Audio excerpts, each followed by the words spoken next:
The question I'm about to pose seems like it has a simple answer, but it has proven onerous for historians to resolve. Did modern conceptions of race and its resulting prejudice exist in the European Middle Ages? Most of the contention stems from modernists who argue that medieval people, while certainly narrow-minded bigots, did not possess the scientific capacity and its subsequent vocabulary necessary to articulate modern biologically based concepts of race. In a wholly unique and little studied document from the era, however, I have discovered evidence of the development of this very specific definition. In 1428, Alfonso V, king of the Spanish crown of Aragon, instructed 2 courtiers via a secret memorandum to travel to Ethiopia to negotiate marriages with the Ethiopian emperor, whom the year prior had first proposed the marriages. Alfonso's brother, should these negotiations be completed, was to marry an Ethiopian princess. Of the minuscule scholarship produced about these proposals, the consensus is that prima facie they demonstrate an absence of concern about race on the part of Alfonso. To arrive at these conclusions, however, requires an erroneous reading of the document. First, consider what it would mean to be an African woman in medieval Spain.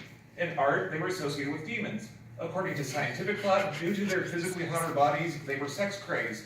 And socially, they were slaves to nobles, exotica displayed in menageries. Were she to ever actually make it to Spain, the Ethiopian princess would have been viewed popularly as a freak at the least, a demon at the worst, or a pet at the best. According to medieval thought, however, these traits were believed to be a consequence of a hot African climate. To satisfy modernist definitions of race, they need to have a biological basis.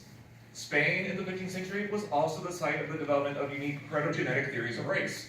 Following the forced conversions of Jews across the peninsula in 1391, deep concerns developed about whether their descendants could ever be truly Christian. The answer, according to learned commentators, was no. The descendants of converted Jews were inherently, genetically, other.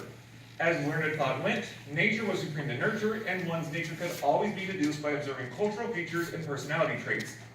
Thus, in the instructions Alfonso gave to his courtiers, we see an example of how these 2 lines of thought became linked. Of utmost concern to Alfonso was investigating the, quote, customs of Ethiopians and the, quote, personality of the princess. These may seem like innocuous words, but they were loaded expressions directly linked to proto-genetic theories of race. Racist ideas are fluid and take time to mature, which is exactly what is evidenced in this document.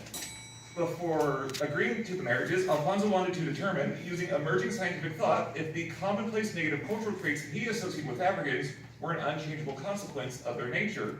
The memorandum, then, rather than evidence of an absence of racist thought from Alfonso, shows him preparing to fully embrace, crucially, modern racist thinking.